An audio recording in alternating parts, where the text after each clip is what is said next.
Welcome to this explainer. Look, if you're here right now, I already know something about you. You've got big goals, massive potential, and a really vivid vision for your life. But there's a gap, right? A gap between where you are right now and where you desperately want to be. And man, is it easy to get completely stuck in the procrastination trap. We know exactly what we need to do, but we just can't seem to get ourselves to start. Believe me, it's a universal struggle. I see it all the time. So today we're going to dig into the hard data and some fundamental truths from our source material on how to actually bridge that gap. We're going to break out of that cycle of putting things off and start building the life you actually want. Think about how your day kicks off. Every single morning, two hypothetical people wake up with the exact same 24 hours ahead of them. Person A's alarm goes off and smack, they hit that snooze button. And yeah, it feels amazing in the moment, right? They're actively choosing short-term comfort. Now, person B hears that same alarm, throws off the covers, gets up, and gets to work on their dreams. They're choosing discipline. Look, hitting snooze, it's literally like taking out a high-interest loan on your future. Sure, it feels incredibly good today, but you are going to pay a massive compounding price for it tomorrow. Over time, those two tiny, seemingly insignificant morning choices branch out and create two radically different lives. So we kind of need to redefine what we're actually talking about here, because let's be honest, the word discipline gets a pretty bad rap. It's not a punishment. Discipline is waking up when you just don't feel like it. It's putting in the work when absolutely nobody's around to give you a gold star. It's doing the heavy lifting even when every single fiber of your being is screaming at you to just quit and turn on the TV. You know, success isn't about sitting around waiting for some magical burst of energy from the universe. It's about cultivating discipline. Because at the end of the day, that is the only force that truly separates the dreamers from the achievers. Okay, section 1. The myth of motivation.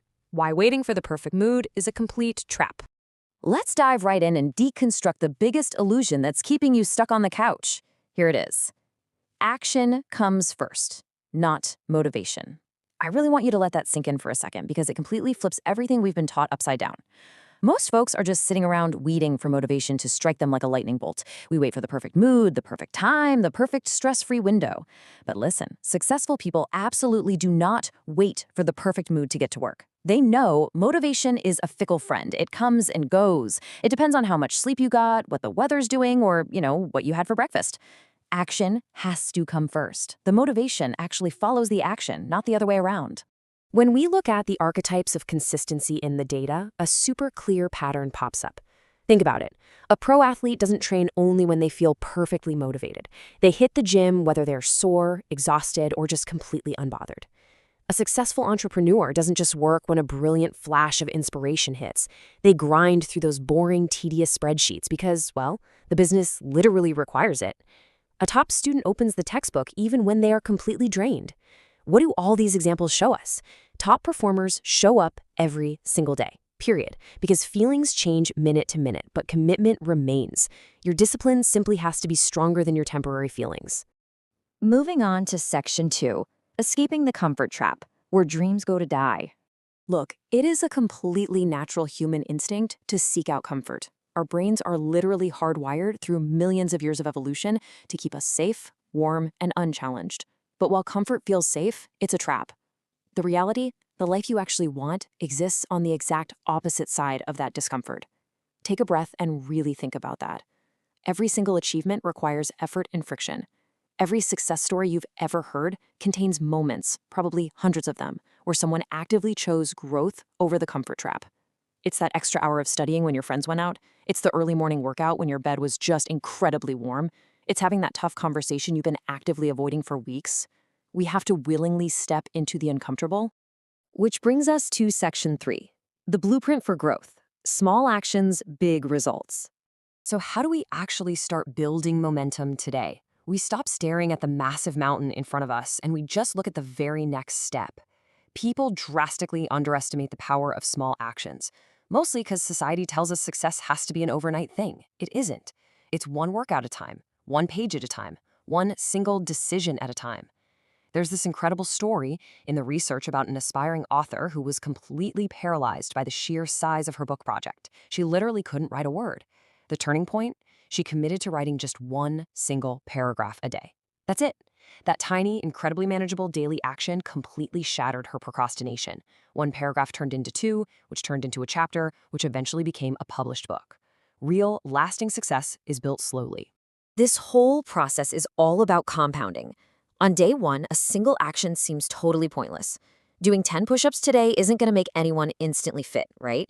Reading 10 pages won't make you a genius overnight, but flash forward a few months, and those small habits have formed a rock-solid foundation. Give it a few years, and those tiny, repetitive actions compound into extraordinary, undeniable results. The defining difference between an average life and an exceptional life, it is almost always found in microscopic habits repeated consistently over a long period of time. All right, Section 4, the discipline advantage. Why discipline is the key to freedom. You know, a lot of people hear the word discipline and instantly cringe. They feel restricted. They picture strict schedules, endless rules, and absolutely zero fun. But when we look at the actual trade-offs, discipline is incredibly liberating. It's actually the ultimate tool for freedom. Financial discipline today creates actual financial freedom tomorrow. Physical discipline creates lifelong health and mobility. Academic or professional discipline, that creates open doors and unexpected opportunity. Personal discipline creates unshakable self-confidence. Think of it like an exchange rate. Every single time we choose action over excuses, we are literally buying our future freedom. We're keeping a promise to ourselves, and let me tell you, that builds a level of character that nothing can break. But hey, I need to give you a quick reality check here, because right now, listening to this, it's super easy to feel fired up and ready to go. But what happens when that initial excitement fades? What happens when we inevitably face setbacks, when we fail, or when we have one of those weeks where absolutely nothing goes according to plan? That leads us to Section 5, the crucible. Navigating failures and slow progress. Look, anybody can work hard when the sun is shining, everything is perfectly aligned, and we're getting fast, visible results. But true, raw discipline, that is forged in the fire of difficult times. Talent and luck are fantastic to have, sure, but they are incredibly fleeting. They eventually fade. Persistence is what keeps us moving forward, step by agonizing step. When progress is slow, when we face massive obstacles, and when absolutely nobody believes in what we're doing, the disciplined person just keeps putting one foot in front of the other. Why? Because they understand a fundamental law of the universe. Relentless persistence will always eventually beat talent, luck, and excuses. And our final stop, Section 6, becoming who you want, casting a vision for your future. As we wrap this up, let's shift our perspective a bit. It's time to stop focusing so much on what we're merely doing and start focusing on who we are actually becoming. Success isn't just some rabbit you chase down and catch. It's something you attract by gradually changing your core identity. Think of it this way. Every disciplined action you take is a vote for your future self. When you sit down to study instead of endlessly scrolling on your phone, boom, you cast a vote. When you choose to drink water instead of soda, or take 5 minutes to make your bed in the morning, you cast a vote for an organized, capable version of yourself. When you train, you vote for strength. Now, you don't need unanimous agreement. You're going to make mistakes. You just need a majority of your daily votes going toward the person you actually want to be. Because your future is being built right now. With every single choice you make today, I want you to fast forward 10 years from this exact moment. We are all going to arrive somewhere. And when we do, we will either live with the beautiful, deeply rewarding results of our discipline, or we're going to be stuck with the painful, heavy consequences of our excuses. The choice belongs entirely to us. We don't need perfect conditions. We don't need extraordinary, once-in-a-generation talent. We just need discipline, that quiet, stubborn willingness to do what others simply will not do, to keep going when everyone else packs it in. So my challenge to you right now is this. Don't wait for Monday.